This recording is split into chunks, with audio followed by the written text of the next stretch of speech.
Halo teman-teman. Kami dari kelompok 3 akan mempresentasikan tugas PPKN kami dengan saya Felicia Evangeline Teti, Saya Florencia. Saya Felicia Damawan. Saya Darel. Saya Valen. Makna persatuan dan kesatuan bangsa Indonesia. Persatuan yang artinya merupakan gabungan dari sesuatu yang kecil-kecil menjadi sesuatu yang utuh.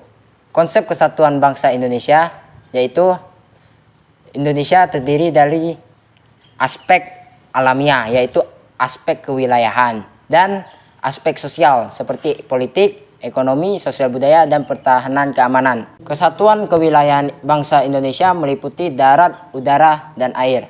Pernyataan ini sesuai dengan konsep yang kita anut yaitu wawasan Nusantara. Wawasan Nusantara menjelaskan beberapa karakteristik bangsa Indonesia, yaitu wilayah Indonesia merupakan negara kepulauan yang artinya wilayah lautan yang ditaburi pulau-pulau kecil ataupun pulau besar.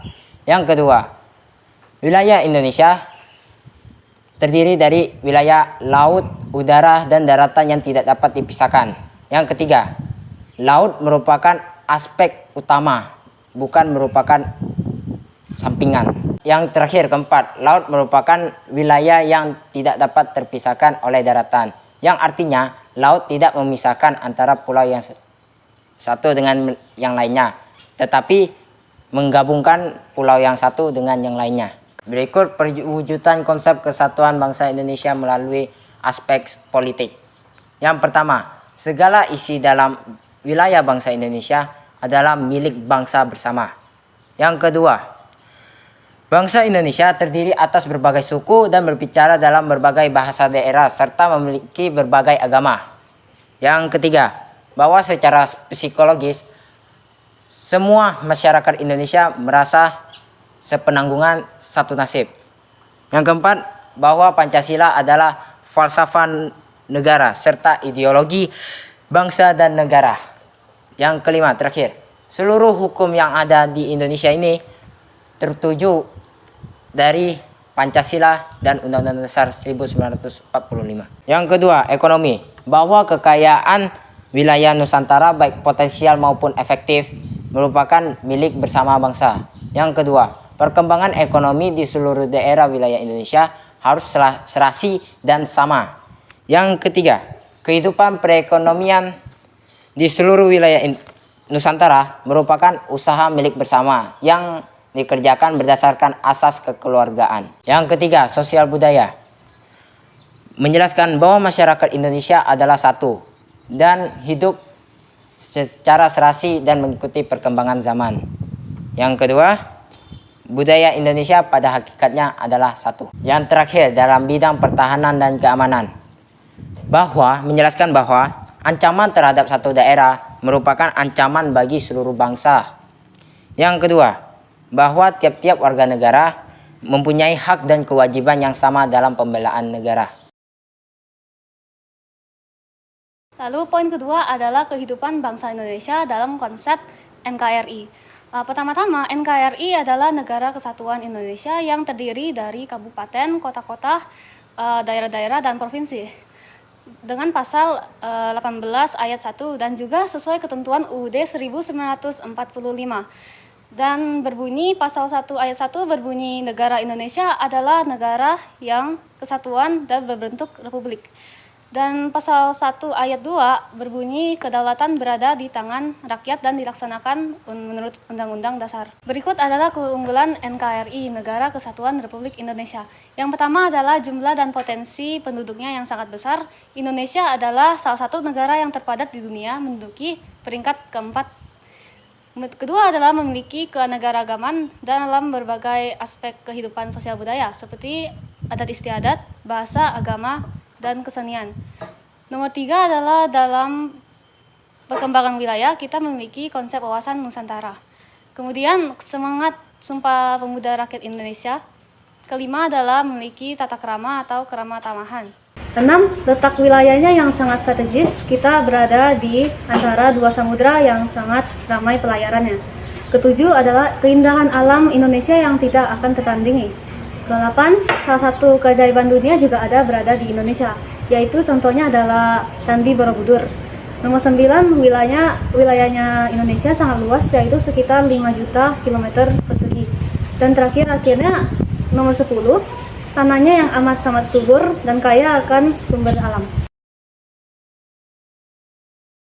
Selanjutnya kita akan membahas faktor pendorong dan penghambat persatuan dan kesatuan bangsa Indonesia. Selanjutnya kita akan membahas tentang faktor pendorong dari persatuan dan kesatuan Indonesia. Yang pertama adalah rela berkorban.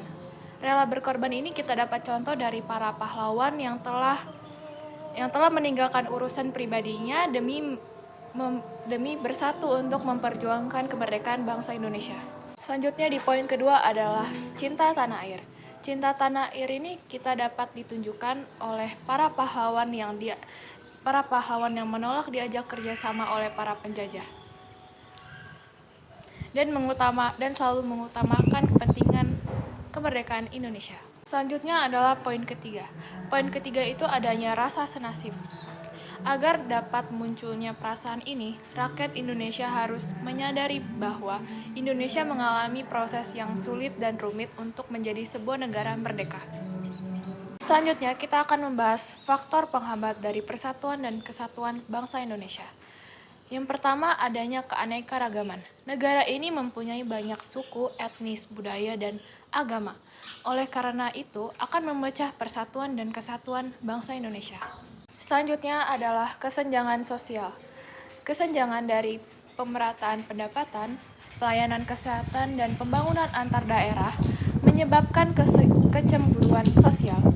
Selanjutnya adalah pembangunan yang tak merata. Pembangunan yang tak merata ini tidak jauh berbeda dengan kesenjangan sosial. Pembangunan yang tak merata juga dapat menjadi penghambat persatuan dan kesatuan bangsa Indonesia. Oleh karena itu, pemerintah harus mengusahakan pembangunan yang merata di setiap daerah. Yang terakhir, perilaku yang menunjukkan sikap menjaga keutuhan NKRI. Yang pertama, menjaga wilayah dan kekayaan tanah air. Menjaga semua kekayaan tanah air yang terdapat padanya. Contohnya, menjaga bahasa nasional dan menjaga UUD 1945. Yang kedua, menciptakan ketahanan nasional.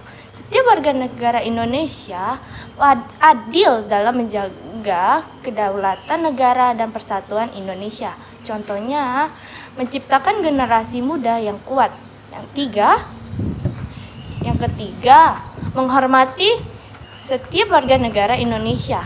Setiap warga negara Indonesia wajib menghormati perbedaan ras, agama, suku, bahkan warna kulit dan bentuk rambut. Contohnya, saling menghormati perbedaan suku, agama, dan ras. 4. Mempertahankan kesamaan dan kebersamaan bangsa Indonesia. Setiap warga negara Indonesia memiliki kesamaan bangsa, negara, tanah air, bahasa, bendera merah putih, dan pedoman Pancasila serta Undang-Undang Negara Republik Indonesia. Contohnya, saling kompak satu sama lain. 5. Menaati peraturan untuk mewujudkan ketertiban dan keamanan. Contohnya, tidak melanggar Undang-Undang Negara Republik Indonesia. 6. Mempunyai semangat kesatuan dan persatuan. Setiap warga negara Indonesia wajib memiliki semangat persatuan dan kesatuan dalam setiap aspek kehidupan. Contohnya, saling gotong royong sesama warga negara Indonesia. Sekian presentasi kami dari kelompok 3. Terima kasih dan goodbye.